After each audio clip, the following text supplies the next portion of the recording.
of Kenya Airways under the KQ Lenders Company could be the biggest losers if the airline is nationalized. This, as the Kenya Airports Authority and the Aviation Workers Union have welcomed a parliamentary report on the airline.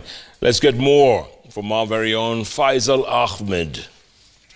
The recommendations by the National Assembly's Transport Committee could once again open up old wounds for commercial banks who agreed to the Kenya Airways debt-to-equity swap.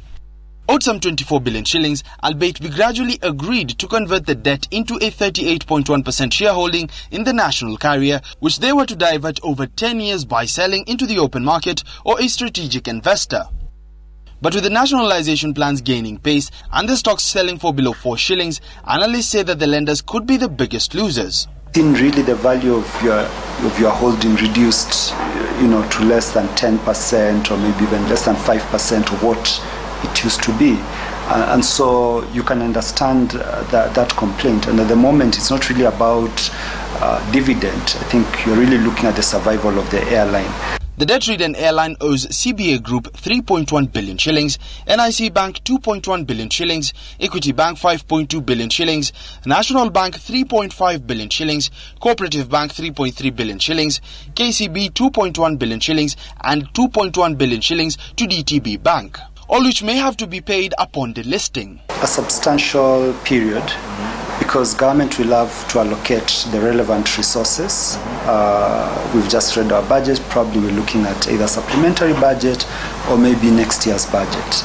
Meanwhile, Kenya Airports Authority and the Kenya Aviation Workers Union, who have welcomed the recommendations to nationalize Kenya Airways and set up an aviation holdings company.